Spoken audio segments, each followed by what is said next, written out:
Welcome to the AgEmerge podcast, brought to you by Ag Solutions Network. Your farming challenges are unique, so your practices should be too. We're here to share emerging ideas, build connections, and provoke conversation. Get ready to improve your soil, your crops, your livestock, and your family's livelihood. I'm your producer, Kim Chase. And I'm your host, Monte. Thanks for joining us.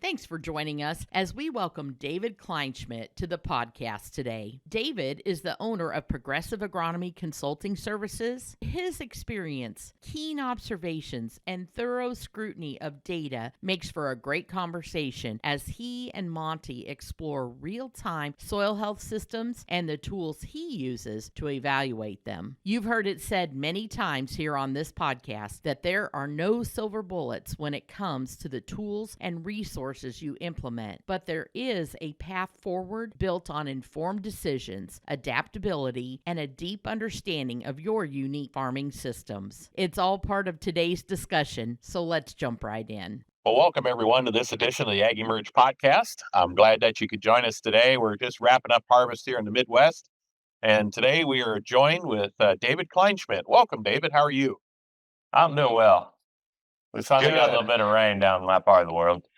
Well, we did up here too. So we originally had this recording scheduled before what we thought would be the beginning of harvest. And as many people in the Midwest know, this year harvest season was accelerated a couple of weeks, and then it was nonstop, wasn't it? I mean, we were pretty dry the entire time and got a lot of things done really quick. And here we are. We're recording on November 6th, and a lot of things are done. So kind of unique this year, isn't it?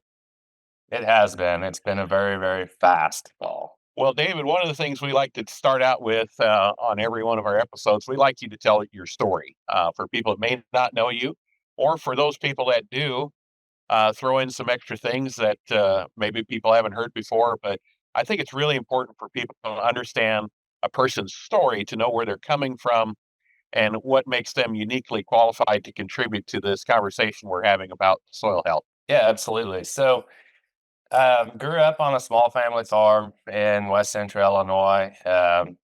Realized that there wasn't a big enough opportunity for me to come back to the farm. So I, after college, went into ag retail and worked in that industry, selling seed, chemical fertilizer. I really like to focus a lot on genetics at that time and looking at hybrid placement based on some of the genetic backgrounds and stuff, and also really focused on the management of different hybrids based on if they're racehorse type, workhorse type, stuff like that. Got to looking into a lot of different micronutrients, foliar feeding, different PGRs and stuff like that. Got kind of well versed into all of that. 2012 drought hit, and I was quickly introduced into cover crops. And I guess when I was growing up, we did cover crops and didn't really realize it. I grew up in the Sandy River bottoms around Beardstown, Arnsville area. And so we see a lot of the sand hills dry just to keep them from blowing. So yeah, I guess we were doing it and didn't know it. But so in 2012, started doing cover crops, had some mistakes on some miscommunication on different seeding rates for different products. Let me know when some guys say ryegrass and they mean cereal rye, and they say seeded at 50 pounds an acre. That's a bad idea. But anyway, It's a lot of hay, at least. we had a lot of fun. We learned a lot. Yeah, it's a lot of hay, a lot of roots. And I started learning, I started seeing something change in these soils, mainly in the erosion aspect. That's kind of what we were focused on at first. And just the soils were functioning a little differently. Crops kind of were responding a little differently to the management. And so I started talking to some of the agronomists I was surrounded by, and they were like, yeah, it's kind of interesting and all with the cover crops, but, and no-till practices or minimum till practices. But eventually you're going to have to work all that residue under, because it's just going to build right up on top of the surface, and you're going to have this huge amount of residue. I was like, man, I'm not really seeing that. So I started diving into these different YouTube videos and other things about this soil health and soil biology. And I'm like, wow, nobody's ever really talked about biology before. I mean, in the soil. So I went a full turnaround and went right in like head first into this biology aspect, probably a little too deep. But it was an interesting time because it allowed me to put pieces of the puzzle together that I wasn't able to put together before, and learned a lot about that, how to manage cover crops and the soil based on what different test I was using to look at that. Um, Left the retail industry, started doing my own consulting thing. I was with another consulting group for a little while, but I've been kind of on my own for the last few years now. But solely focused looking at the soil health, but also realizing that the soil is a chemical, physical, biological system as a whole. And so when you start talking about soil health, you got to pull them all together. So, looking at using better testing methods and things like that to be more efficient with our nutrients and nutrient use efficiency. And by using these tests to figure out, when we should and shouldn't apply fertilizer to make sure that we're not tying anything up. And also, if a guy is wanting to use cover crops, identify what cover crop to use, when to use it, or when to terminate it, even to ensure that we're not getting tie up or antagonistic effects with those cover crops, and that the cover crops ultimately we want them to complement that next cash crop and not compete it. And I know in a lot of the soil health guys, you'll hear a lot about grazing. I know, Monte, you do a lot about grazing too. But when you look in the Midwest as a whole, grazing is probably not going to fit into the majority of the system when it's a lot of cash rent, yearly cash rent. And that even puts a little bit of a challenge on the cover crops. So I do work with some guys on some grazing management stuff as well. To realize it's probably not going to be a big part of grazing cover crops and standing corn stalks and stuff like that when it comes to soil health. So it takes a little bit of time. I tell guys that, hey, this is a destination. It's not, it's not a destination. It's a journey. We don't know the end game on this. But if you're willing to put forth 3 to 5 years to work with it and to have goals that you want to see year one, goals year 2 or 3, and make those goals and actually see those be attained, it's a good deal. So, obviously we can't cut 100% of our nutrients back or anything like that. But if we say, hey, we're really concerned about erosion, we can do that in year one. We want to say, hey, we want to start reducing some of our herbicides. Yeah, we could start doing that. It just depends on that. What level of risk people are willing to take. Yep, very, very good. So, with all that information that you just shared with us there, we're going to have to extend this podcast to Rogan style.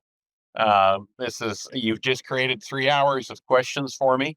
So, hope you got plenty of coffee. Here we go. Now, first off, I don't know if you know this or not, but my dad's side of our family are all from Beardstown, Arnsville area, farm there in Cass County, where you're from. So, very familiar with it. I've heard many stories about how the back fertile, they call it the fertile 40, but it was essentially a sand knob. And they had duals on a Super M in order to pull a 13-foot disc because it's so sandy they'd get stuck without duals on an M. So that tells you a little bit about it. Maybe they should have parked that disc, right? And used more cover crops. But um, yeah, it's interesting. And I think one of the conversations that you and I got involved in on, social media is just, cover crops are great.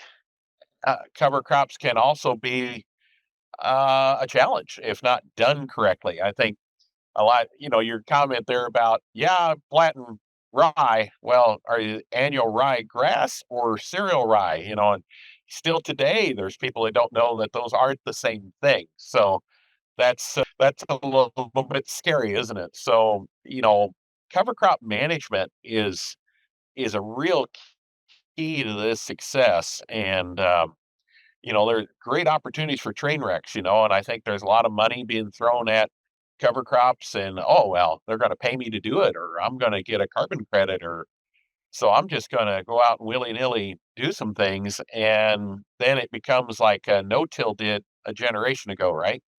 Uh, there became a saying that no-till is no yield. And it takes one generation or 2 generations to be able to ever introduce that practice again. And it's understandable if you're going to lose 50 bushel an acre doing something, that's pretty painful, right? But done right. So when you're working with people and advice that you'd have for others that are listening, is cover crops are not the golden ticket. Right? They're certainly a wonderful resource, but how do you kind of lead people, caution them, and encourage and caution at the same time on cover crops? What do you found some effective ways there, David? Yeah, so it's kind of interesting. I've had several conversations already this week and about that very topic, really. I tell guys to just take baby steps with it. Try to surround yourself with other guys who are already doing it, to develop a peer group. I Oh, wish more not the counties would do that. not the neighbor that's making fun of you for doing that. Yeah, Oh, not okay. You that got neighbor. to okay. Associate with somebody that's doing it right and successfully. That's a great tip. Right, and I've been a part of, some projects in the past where they developed kind of a peer network, and it was kind of more of a just on a watershed, but it's a big watershed, and it worked really awesome, where they would get together and not really having a set agenda at all, other than during the growing season, we might meet at somebody's field to say, "Hey, we're doing this, and we're roller crimping," or, "We had a drill skip, and we noticed that we had a lot more pigweed here than anywhere else, and let's talk about some of those things." Um, but I think that farmers, like in my area, there's more and more cover crops starting, but it's not a lot. It's most guys are doing it for payment, and that's about it. And you're kind of on an isolated island out there. Um, from my experience with the retail industry, they really don't care about this stuff, and they don't care about learning how to manage it, which is extremely difficult when somebody spends, $30, $40 an acre on a seed mix, but didn't have that conversation of, hey, what residual herbicides do we spray this growing season that's going to inhibit the legumes or the brassicas from coming up, or we're going to plant corn next, so if we seeded 50 pounds of cereal rye. Yeah, let's probably not do some of those things. And, I hate to beat up on even some of the government agencies, but soil water conservation districts and FSA or NRCS offices, they really don't know. They're just checking a box saying, well, you need to have this many species to go into this program. And I'm like, yeah, but does it complement that next cash crop?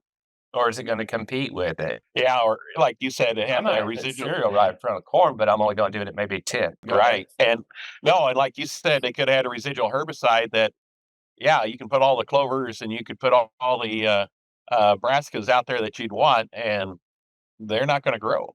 So, yeah, there's a lot of this box checking and thinking through. And plus, like you mentioned, $30 an acre, a retailer is going to typically make 10 or $12 of that 30 on a chemical, right? Yeah. But on cover crop seed, they're not making that. So there's not that incentive for the support. Plus, it's more complicated. You got to time the burn down. It's not just poke the button and, I would assume you from the retail industry, you had two or three preset chemical programs for corn and two or three for beans. It was the Cadillac program for when you had burr cucumber, nuts hedge, and all the nasties. It was the medium program when okay, and then you had El Cheapo program, right? And you poke the easy button. There's no customized cover crop termination. That's too complicated. Ooh, we don't want to do that. Well, and then you got the programs with the seed companies who own the chemical companies too. So if you're buying, Pioneer corn and you got to use the Corteva chemistry, and if you're using, Bayer genetics, you got to use the Bayer to get all these refund dollars or rebates and everything else. And sometimes that chemical isn't going to be good for what your goal is, even for the weed species that you have out there. I mean, it's not good for everybody. That's a bad thing. Back to the peer groups you found to be a great way to get people to interact and learn from each other, kind of farmer to farmer peer networks. How do those get started? Let's say, people listening to this podcast are going to be interested in doing something like that. What have you seen some successful ways people get started on that? I mean, I've tried some things up here. I've got some friends in Mercer County, some here in Henry County. And yeah, we'll talk every now and then. And occasionally NRCS will try to throw something together, but we're just not consistent about it. We could be better. What have you seen? How do people successfully do that?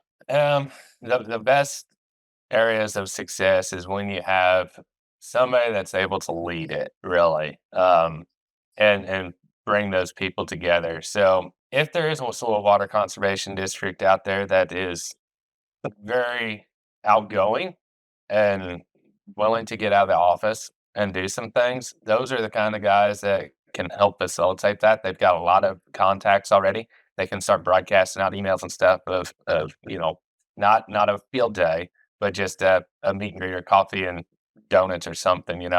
I've tried it around here too, and it's a struggle mainly because there's so much competition between farmers when you're local. It seems like when you go out west, like when did a peer group out there in Kansas for about 3 years with a project with Cheney Lake Watershed and all. Howard Miller out there did a fantastic job of bringing guys together. But it was never a set agenda. He liked to be out in the field. He liked to interact with the producers, and he wanted a lot of producer interaction. Um, and it's just different out there because they don't compete at the same level we do in the Midwest. I don't feel like for land and everything else. Maybe it's because they have more livestock and they are more diverse, and they're like, we really can't take on another 1,000 acres because we've got 500 head of cows to deal with. Um, maybe that's it. I don't know. But I think we've got to get out of our own heads that our neighbors are a competition. I mean, yes, some are, but we obviously can learn a lot from our neighbors who are doing some of these things. And there's some guys that are doing things behind a tree line that you wouldn't even know or wouldn't even think that they're doing it. They kind of hide it from everybody else because they don't want somebody else to see it. Not that they're embarrassed by it, but they don't want to have a failure and have everybody else see it. Yeah, I try to put my experiments right up next to the highway where everybody can see it. See, I a little bit different there. But no, I think that's an interesting thing. As you move west, there's more cooperation between farmers. I've seen that too.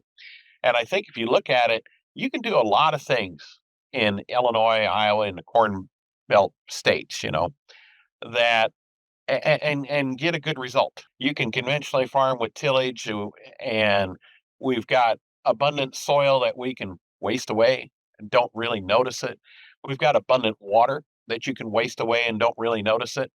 You go to western Kansas and a tillage event and you don't have the rain, you've just cost yourself 50 bushels. Or if you don't control the weeds right, you've got kochia for 20 years. I mean, it's their competition is not their neighbor. Their competition is the weather and the circumstances in which they're farming. So I think there's a little more cohesion there. But yeah, I think it's too bad that we can't, in more of the Corn Belt states, why can't we all get along, right? And I think, sometimes, yeah, it's not neighbors, but maybe a larger area of people can get together within an hour and visit with each other and learn from each other.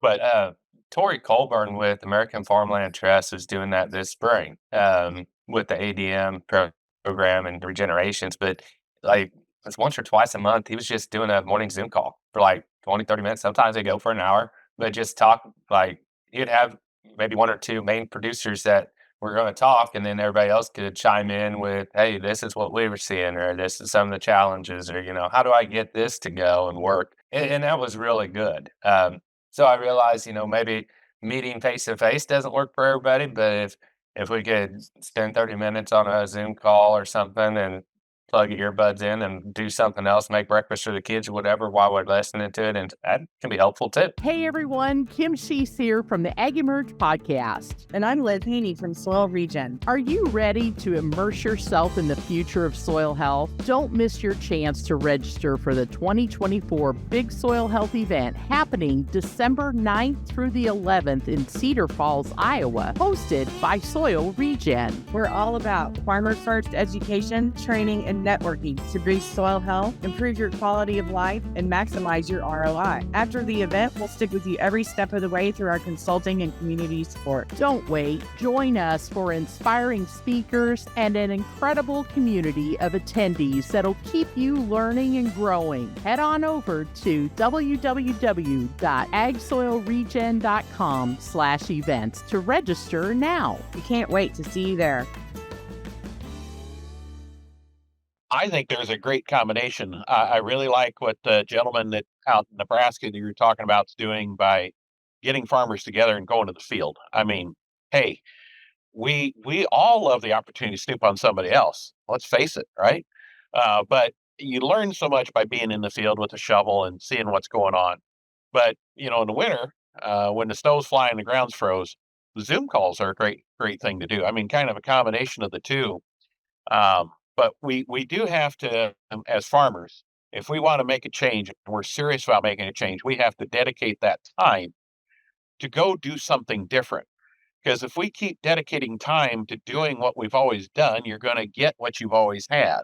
If you're serious about soil health, you have to take your calendar, carve in some time to do something different, right? And um, yeah, so think outside of the box, folks, and what you can do, and you know, reach out with ideas you've got to us or to David or others, and try to move that along. I would encourage that. Want to switch gears on you, David. Okay. You posted a little bit, I think a week or two ago. You're talking about soil sampling, and it's been dry here. Very glad I got a horse seeder this year because it can go into the ground. My old deer would not have. I mean, it is really dry fall where we're at.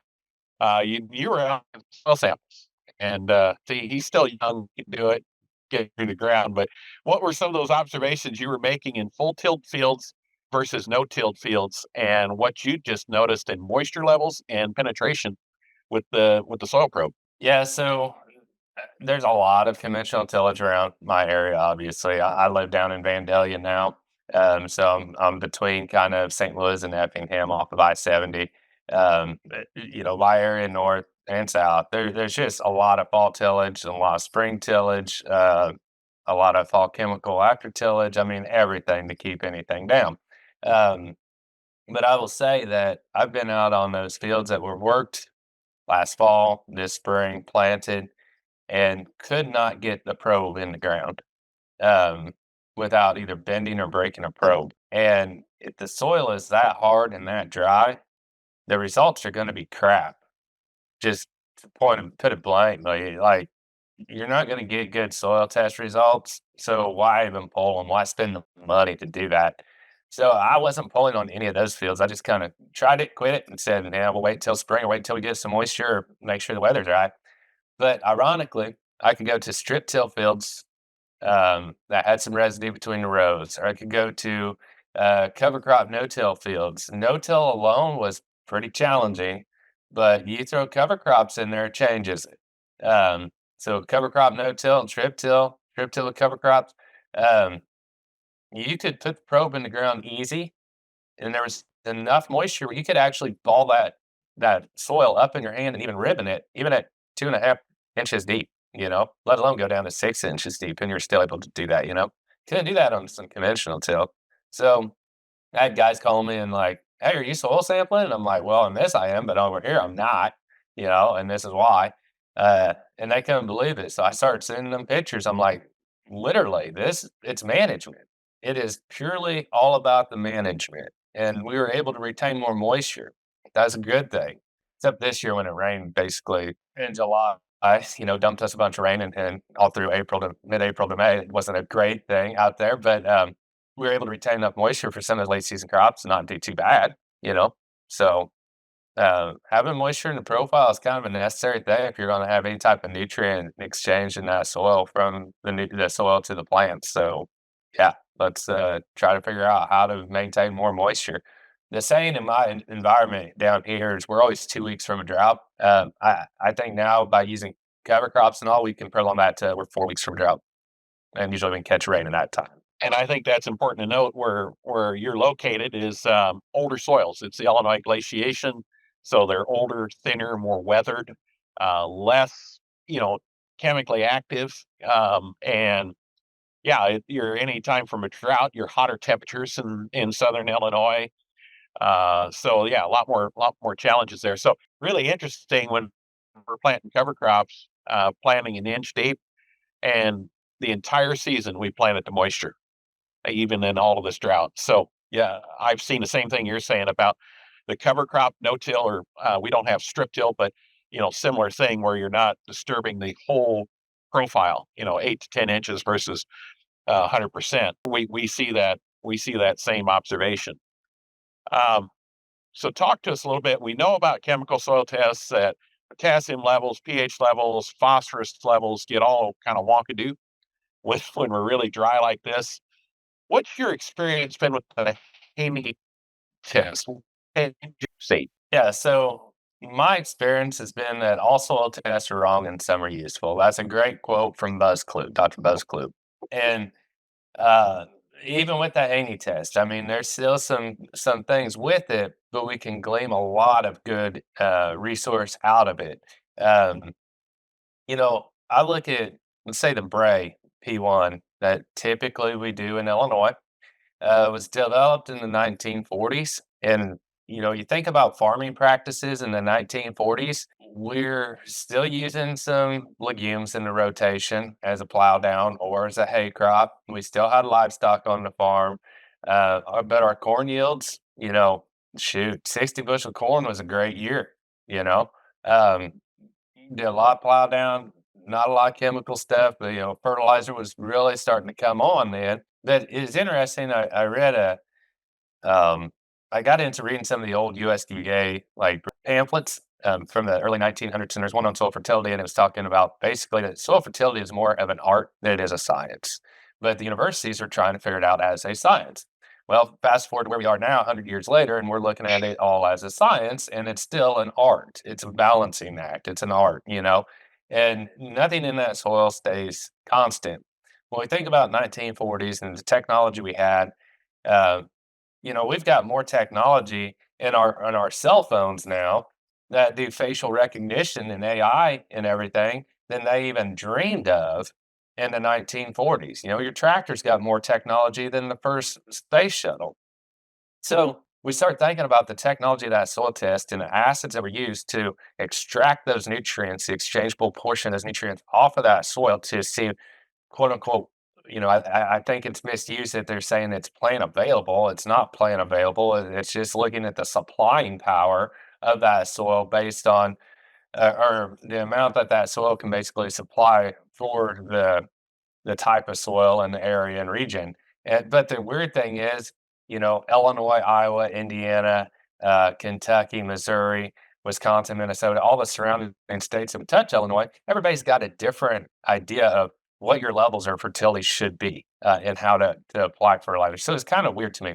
But, I look at that soil test, whether it's the Bray or the Malik or the Olson, and like the bread using hydrochloric acid or sulfuric acid to be able to look at phosphorus and ammonium fluoride or potassium or ammonium acetate to look at potassium. I'm like, the soils naturally never see this. They never see a pH of 1. And then that pH of that extract is not highly buffered, meaning it doesn't naturally, if you hit it with that pH 1, it goes right back to the standard pH. So it's actually, extracting maybe even more in some cases or less, but nutrients than what the plants can actually see. So years ago when I was working for Winfield, we had these little resin balls and we put those in the soil and they absorb cations and anions. And we were kind of looking at that with the soil tests to try to correlate plant nutrient uptake. And what we discovered is it didn't correlate at all. There was, we could have high K levels or high P levels in that soil test, and the resin balls would show low concentration of what was actually able to be absorbed. And we take tissue tests. The tissue test didn't correlate with the soil test, but it correlated with the resin balls. And so that's kind of like, wow, well, these soil tests, what are they really telling us? Well, all they tell us is the likeliness of having a fertilizer response, not an economical fertilizer response or an increasing yield that's going to pay for it. It's just the likeliness of having it. You could skip applying P and K for several years and still maintain the same yield depending on your management. And so with the Haney test, they're using, developed by Rick Haney, and you're looking at 3 acids that plants naturally produce every day and water as an extract. So these acids have a pH of basically orange juice. They're very highly buffered. So meaning the soil gets hit with something that's got a pH of 5.3, 4.5 maybe, and it quickly goes back to, if it was a 6.5, it quickly goes back to that 6.5. But that's what the plant's releasing into the soil to basically make those nutrients available, feed the biology, keeps things active. And it's more looking at, this is how much the plants can see as a pounds per acre per day basis as long as it rains. When it doesn't rain, you're not going to get as much. So last year I did a trial where I went out and soil sampled 2 fields. One field was a cover crop no-till. The other field was conventional till. And they're pretty close to each other, just a couple miles away, same soil types and all. And actually, it's the same farmer farmed it. It's just one of those things where he had to do some field work on that field, so he worked it. Before that, it had some cover crops. But long story short, I was doing weekly soil tests throughout the growing season with that. With the tillage, you could see an increase of microbial respiration, which we didn't measure with the standard soil test. So now we're actually talking about soil health here. We're looking at microbes and the effect of those. So we saw an increase in microbial respiration for about 3 weeks, followed by a collapse, which when the microbial activity increased, there was probably about 30 extra pounds of nitrogen that was released from that. And then it collapsed. Now, it didn't go to zero, but it went up and it went back down and kind of maintained, where the cover crop no-till just kind of maintained. Now, when it was really dry last summer, so I'm talking about the summer of 23 here, it got really dry. Microbial activity started to go down. The nutrients started to go down. And potassium, everybody says that potassium is not microbial mediated or whatever, but I'm going to tell you that when we have no moisture in that profile and the microbial activity goes down, the potassium follows it directly. And when it goes up, when we get moisture, same thing. So nitrogen, potassium, phosphorus, all of these levels were going up and down depending on moisture. And by the way, when we had too much rain, the microbial activity went down, so did the nutrient values, but it never went down to zero. And so these tillage rates, 211, 220 bushel corn. And when you look at a soil test, you think, well, if we only started with 30 pounds, we should be at zero. Well, we're still at 30 pounds at the end of the year. So really, When everybody talks about, go ahead. oh, I'm sorry, David. I was just summarizing on the tillage of the no-till versus tillage. Is you had much more dramatic on the tillage peaks and valleys because we hyper oxygenated the status of the soil, but then we lost our stable aggregates. So oxygen penetration wasn't as good. Plus, we reduced our water holding capacity. But we've got that valley, right? That's kind of a more of a steady curve. I bet you graphed those, haven't you? Yeah. Knowing you. Yes, I did. And I bet I know where we're going to see that here in just. Yeah, it's coming right up on Am I us. allowed to let the cat out of the bag there? Yeah, that's fine. Anyway, but no, continue on, and we'll talk about your presentation of the big soil health event next. But go ahead and continue on with that story, what you saw with that, the peaks and valleys versus moderation on the tillage and no-till systems, and kind of what you learned out of the Haney testing. Yeah, so it's kind of steady as it goes throughout. Yep. So it was steady as she went throughout the whole year. Even on the side that had the cover crops and no-till, it would go up and down with the moisture events and everything. It wasn't ironic, 30 days after termination. And I'm talking about, in my part of the world, we can grow some pretty big legumes if we wait until mid-May to plant corn. And so it is a pretty big biomass of hairy veg and some clovers and everything. And planted, and it was real dry. 20, 30 days later, we got a little bit of rain. That little bit of rain helped to release a lot of nutrients out of that biomass. So you saw kind of an increase, a pretty big increase of potassium, not so much on the phosphorus, but pretty big on the potassium, pretty big out of the nitrogen too. So the interesting thing is when you start looking at the cover crops in with this, is as long as we can get consistent rains and keeping that soil covered with that residue and balancing our carbon and nitrogen ratios for what our microbial activity can handle, and to complement that next cash crop, that cover crop was basically spoon feeding that corn crop the entire year. So micronutrients and macronutrients, secondary nutrients, it was awesome. Fast forward to this year, I started doing a lot of tissue testing in season and looking at. So I started to combine the standard soil test with the Haney test to look at where they alike, where they fall apart. So this year I've done, I don't know, probably close to 400 or 500 samples doing that. And it's really interesting that the on a standard soil test, we could have really high K levels, optimum K levels in our soil, and it'll show that it can outcompete things that tie it up. So being a +1 charge and like magnesium and calcium being a +2 charge is high enough that it could outcompete that antagonism between those two, or it could outcompete iron and aluminum. It could outcompete even phosphorus from tying it up. But when I was taking tissue test, starting at V4, I was seeing that within 2 weeks, I was going to be potassium deficient, looking at my N to K ratio. Fast forward 2 weeks later, when I go out to take that tissue test, I'm deficient in K. Once you're deficient in K, it's really hard to make it up in crop because the plant demand for uptake, pounds per acre per day per bushel, is so great that the soil has to be able to supply that gradient. You have to have a bigger amount on the outside of the root than on the inside of the root. So here we are throughout the rest of the growing season, and we can't keep up. We sprayed a couple gallons of potassium acetate at some critical times, trying to give it a little bit of something, but still, it's such a huge demand, you can't keep up with it. So looking at the Haney test with that, well, it was showing that, hey, there's actually less plant available K, obviously, a little bit less on the P too, but it was picking up that with the weaker acids, there was going to be more antagonism on the K side with calcium and magnesium. So this farmer had really good K levels, and he had applied K potassium as potassium chloride last fall, maybe as a wrong choice of potassium product, but he applied like he does every year in the fall. And I'm like, you applied 200 pounds in your crops telling you didn't get it. So what did that cost you? And I know everybody sits here and talks about spring fertilizer versus fall fertilizer. And, oh, you got to apply it in the fall so it breaks down. Well, if it breaks down and gets tied up and the plants don't utilize it, I don't care. It's worthless. It actually costs you more money. I'd rather go out there and broadcast it 30 days before planting and be okay, even with the DAP. So I started to pick up these things, and it's really been eye-opening to have these conversations with farmers now to say, hey, this is what we're seeing in your soil test. So instead of spending this money in the fall, we're going to move the money and reallocate it to the springtime.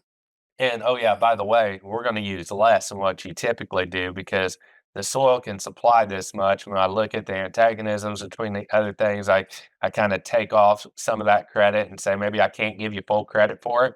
But to raise a 250 bushel corn crop, I don't care how many parts per million's in your soil. Your plants do not care how many parts per million's in your soil.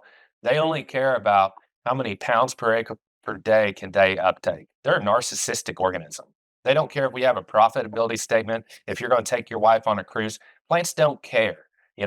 So if they can't see it in the soil, one, we got to look at the soil and say, what's wrong with our soil? Why is it not able to supply it chemically?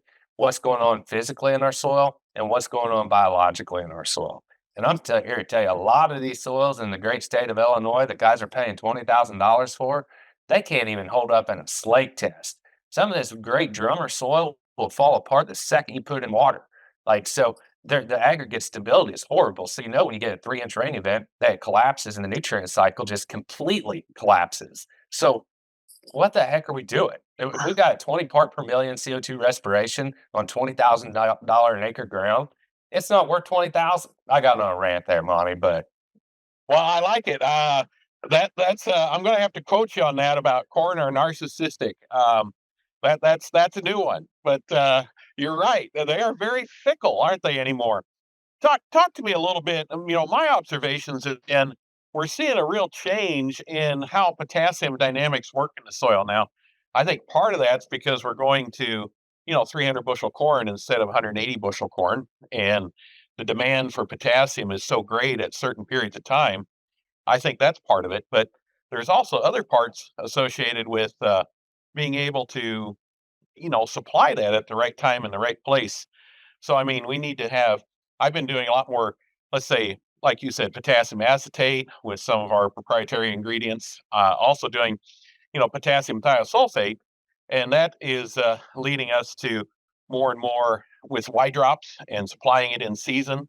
And like you said, there's maybe some better choices in regards to um, um, like potassium sulfate in the fall instead of potassium chloride. Why is this whole potassium dynamic shifting? And it really seems like it has in the last 10, 15 years. I think Mulvaney opened up a can of worms, but maybe there's a little bit more to the story.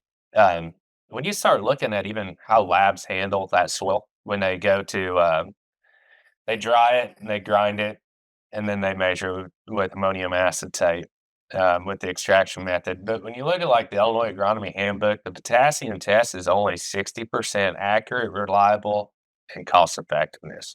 So it's only 60% reliable. Think about that. Yet we look at it as gospel, and we're totally missing the point that one, if we're drying the soil in an oven, some dry at 95 degrees, some dry at 115 degrees. That's a huge difference of managing that soil. And so it's actually giving false numbers. I think at Iowa State, I'd have to go back and dig up the research, but I think Iowa State's been looking at it, of looking at moist samples. So basically just air drying them and then checking the K levels and showing that those levels are actually lower than when you throw them through an oven. And I know that all the labs are talking about, well, we throw them through the oven, but then we use this number to calculate it and correlate it back to something. I'm like, that it's really not even how things are working. And so if it's, and they all talk about how their test is calibrated and correlated. Obviously, it's not. But I think that there's a couple things. Number one is I'm all for the 4R. I think it's a great program, but where I think it has its pitfalls is that it's trying to do too much maintenance plus build up. And when you get into some of these lighter soils and even soils in central Illinois that are really good, and we're trying to build up that K level, that KCl is really hard on soils. It binds it tight. And Mulvaney was right. You look at what India does and some others, and some other countries are using KCl in stucco to keep it from cracking. And we apply 2 to sometimes 400 pounds an acre. It's probably going to bind our soils really tight. So I kind of laugh about it, and I ride horses and do some competition stuff. And to keep dust down in arenas, we use magnesium chloride. So both magnesium and the chloride bind the dust and kind of hold it all together and kind of get it to stick. Well, okay, so if we've got high mag soils and then we've got potassium chloride that we're applying because potassium sulfate, SOP, is too expensive, whatever, that's another topic here. But so we got this KCl, it's 40% chloride that we're putting onto the soil. We're putting a whole lot of chloride that maybe our plants don't need and our soils don't need. Do a little bit more research into Google and some of these research papers, and oh yeah, the mining industry, they inject high rates of potassium chloride into a well shaft to keep the soil from collapsing in on itself. So if that's happening when we're doing this liquid potassium chloride and thinking about what potassium can do to our soils or potassium chloride, maybe it's all sticking together so much it can't be released because our soils aren't functioning. I do believe that the biggest advantage to increasing our yield is trying to get K out there in season. I think building our K levels isn't the right thing to do necessarily. I think just feeding the crop K when it needs it. And I know not everybody has square fields and it doesn't work right to do Y drop and stuff like that. But we've got to figure out a way of how to get K out there. And I've even got some guys down outside of Mount Vernon that have spread, just 50 pounds of potash in season over the top of a crop and seeing a big yield advantage on that. So you start looking at potassium uptake for a 230 bushel corn crop. I mean, the total amount of potassium is like 420 pounds of K. We're not going to supply that with fertilizer. We know that the soil supplies more of it than what we actually throw out there, and then think about the inaccuracies of maintenance buildup. The 4 pounds of K2O to increase 1 pound, 9 pounds of P2O5 to increase 1 pound P. That's totally inaccurate. So where's the rest of it going? It's in your soil and you're going to get it back later. When and how much? 1% next year? Some guys are out here with some videos now saying in our environment, you'll get it back in 3 years. Don't throw a bunch out here right now, but be consistent and throw it out there every year because you'll get it back in 3 years. And I'm like, some guys are just trying to get by today, let alone 3 years from now. So let's, instead of building the soil, let's just feed the crop what it needs and kind of monitor it, measure it. We've got to become agronomists again. I think a lot of the industry is just, even on the soil health side, they have completely taken, a lot of guys completely taken agronomy out of it. But we've got to get back to just not looking and saying, well, we got to spray this weed for this weed, but saying, how can we increase bushels for the least amount of money possible, or maintain bushels even. And so potassium, nitrogen, and sulfur are varied in uptake. And so if you don't have enough potassium, you can't get nitrogen in the plant. If you can't get the nitrogen in the plant, or once you do get the nitrogen in the plant, you don't have enough potassium, it just takes it up as nitrate and the plant can't use it. If the sulfur, you need it to kind of help convert it all with molybdenum and other things as well. But those three are really married when you look at the nutrient uptake patterns. And so like this year, you started seeing, about R2, R3 stage, well, R3, you'd start seeing the plant firing up from the bottom up, and it would look like an inverted V. We'd call it nitrogen deficiency. Everybody was talking about, well, we ran out of nitrogen. Let's BS. I had a guy do 70 extra pounds of nitrogen. He still yielded the same amount of corn. Why? Because on that same guy that had the high K levels, that had the low K levels in his tissue test, he didn't have enough potassium. So it's just, when you go look at that inverted V leaf and then go up 2 leaves above that, you'd see that leaf margin outer edge was brown. It was a potassium-induced nitrogen deficiency. And the whole industry does not see it as that. We just focus on nitrogen. And guys, we've got a nitrogen problem. But I think a lot of our nitrogen problem is caused from lack of available potassium in that plant as well, or in that soil to get into that plant. So it causes a whole host of problems. I mean, look at some of the disease pressures we have, and typically guys will look at a tissue test and look and say, well, I've got adequate K. I don't care. What's my N/K ratio? That's going to be my bigger indicator of, do I have enough? And what form of nitrogen do I have? If I'm just looking at nitrogen as a whole, I don't know if it's in the protein form, or if it's in ammonium form, or in a nitrate form. If it's all just sitting there in a nitrate form, you better believe you're going to have a lot of disease in your plants. Well, that's a great point. And there's lots of things to take away with the whole thing in regards to NK and S. It's all driven by water too. So you got ratios, you got water uptake. But just to back up, because you and I can nerd out a little bit on the agronomics and the chemistry, I think something that's really important for people to know and take away is the Haney test. At first, people are like, well, that's just kind of bunk, whatever, we don't. And really, it came from, we don't understand it. Okay. Now that we've had hundreds and thousands of samples that we've looked at and understand the scenarios, we have greater confidence than ever in the Haney test. I think you would agree with that. And then also, we now know how to adjust in season to that Haney test, to know how to make those recommendations. And you're starting to identify that, hey, you picked up, because this NK ratio, you picked up the need for application of potassium 2 weeks ahead of it hitting a tissue test based on your weather conditions and such, where you can make an actionable change in season, not just wait to put more plow down next year.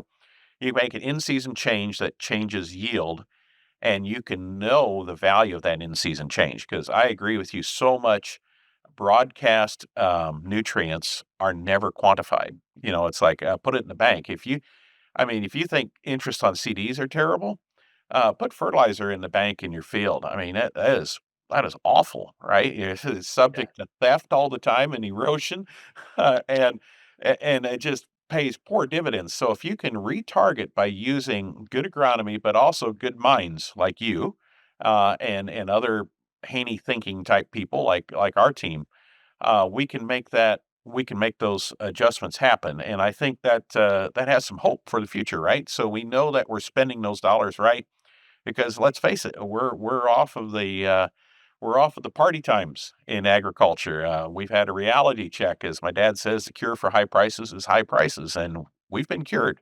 So I think there's some key things we can do there.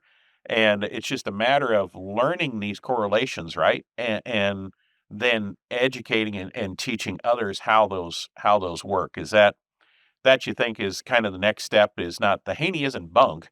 Hey, this thing is awesome. Now, how do we make actionable steps in regards to that. And now I'm guessing that's going to be part of your presentation coming up at the Big Soil Health event, highlighting some of these changes you're able to make. Yeah, so switching gears to talk about the Big Soil Health event, my presentation is going to be a little bit on the challenges of using cover crops and how to avoid some of the pitfalls, what to be looking for, and how to use cover crops successfully, but also looking at nutrient management and looking at how to use this test to understand it. It is so critical, I think, as a part of the whole system. And farmers are managers of the most complex industry in the world.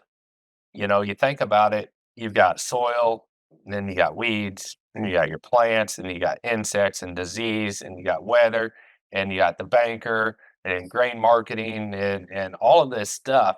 But everybody wants to silo everything out there. And so when we talk about soil fertility, it's just about fertility, just soil, not thinking about plant uptake or anything else, really.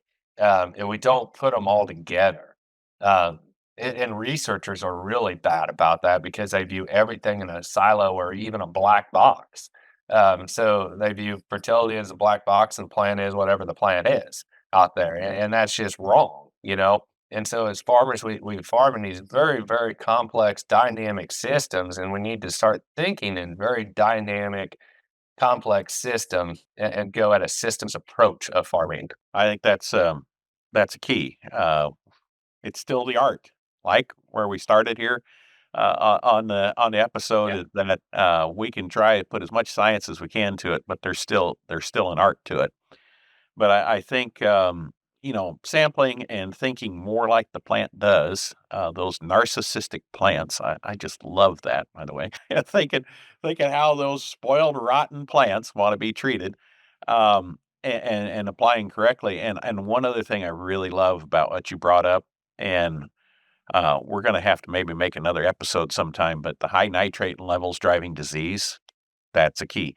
And I learned that 30 years or 25 years ago now out in California. Number one thing that drives diseases in perennial crops and agronomic crops and specialty crops, high nitrate levels. And we fight that constantly in the West because of our high pH soils. So, if you want to have extra disease, over apply nitrogen in the wrong form at the wrong time. And I think if anything, we're overdoing N, we're underdoing K, and we didn't even know what sulfur was, right? So the king of disease suppression is sulfur, and potassium is the king of elevating sugar levels in the plant, and nitrogen actually is antagonistic to those. So having that NKS ratio, if you will, reevaluated, I think needs to be looked at hard. So glad to hear that you're challenging people on that. Anything else we should have visited about with our time together here today, David? Or am I preventing you from getting out there and doing some high quality soil sampling today? No, one thing I would mention is you look at price of fertilizer today and where corn market is and the soybean market and wheat market is. They all came down in half price, right? Because the commodity prices are half, all the fertilizer's half now. Yeah, exactly. Right. That's how it works. And that's what they sell you when it's going up, but not when it's going down. So you look at the prices of DAP and potash and everything, and they're still really high. And I think that the biggest thing that we need to realize is we don't have an infinite supply of, especially phosphorus. Potash is a little bit different, but phosphorus is going to be a big issue. And I think in my lifetime, the next 20, 25 years, we're going to see it bigger than anything. And we've got to figure out, and I think that's where a lot of these companies with some different biologicals and stuff like that are looking at, hey, we've got a tremendous amount of phosphorus or potassium or nitrogen in the soil, and this bug is going to help to solubilize it and make it available. And so that's true. And I think that's where a lot of these companies are kind of going with soil health. But as I tell guys, you've got to have something feeding that biology. That 7 months out of the year when your corn or your beans is not growing, and then it's not, photosynthesizing. Photosynthesis drives this whole system. So to get that phosphorus released from that soil, we've got to have the growing plants. We've got to figure out a way to have diversity in the rotation. I wish that we would come and maybe now we've got Trump in office, so who knows what's going to happen here. But with Kennedy and all, but I really wish we had more competition in the market, if that makes sense, more than just corn and beans in the Midwest. To bring some more diversity in. And maybe the guys out, in dryland Kansas environments, I still can't figure out how 50 bushel or 70 bushel dryland corn pencils out. Maybe we need to figure out what we need to raise on what makes sense for that environment instead of what makes sense for crop insurance, which is a whole nother topic. But the other thing is, if truly, if we're going to run out of P and K, and we look at what cycles, and you look at that 420 pounds of K that's in that plant, what is removed in a kernel or grain, a bushel of corn, is very, very small. A lot of that K is still there. So how do you get it to cycle back out? Well, if you plow it down, you get a quick release of it, and then it gets all tied up again. And maybe we do need to go back to the ways of putting livestock on the land, because what that cow or that sow eats and comes out the back end is in available form, And it's kind of ironic when you start reading some of these old pamphlets, these USDA pamphlets, and this one was written back in 1916 and talking about how the Midwest Corn Belt land was exhausted by the production practices of corn and oats. And I'm like, holy cow. Over 100 years ago, they were talking about the soil was exhausted. Fast forward to today, where we've increased corn yield, and we're just a corn, continuous corn or a corn soybean rotation, and we're not really putting back that green manure. Our soils are completely exhausted, and they talked about how bringing back livestock onto that land or manure. And maybe that's something that as young guys, maybe it's not that we have them out on the land. Maybe we do put up some buildings and finish some cattle in buildings or something like that. Or it's crazy expensive to do it, but hogs or cattle or something. But we got to figure out a way how to cycle some of those minerals out of that plant and get it back to that soil too, efficiently. So there's just a lot of things that I think the future of agriculture is bright, but there's going to be a lot of challenges as well. And I think maybe young guys might have to focus on diversifying their operation a little bit more, doing some things that haven't been traditional for the last 30 years, and maybe not spend as much time going to the lake and the river, and What's the lake and the river? buckle down and be a farmer, guys. Maybe that's not going to give me any likes here, but I mean, farming for a couple months out of the year is not farming, in my opinion. There you go. It's farming, but it's Well, I really appreciate your insights. Looking forward to hearing you speak at the big soil health event and challenging minds, and look forward to working together more in the future. Really appreciate your time today, David, and I encourage everyone to really think about the hands-on agronomy and field work that David has done to quantify these modern tools that we have, and look at a way that you can incorporate them into your operation in order to really make sure that make every dollar that you're spending make sense for you. So instead of pennies, make more dollars. So we'll go from there. Thanks again, David, and look forward to talking to you soon. that was good. Thanks, Monte.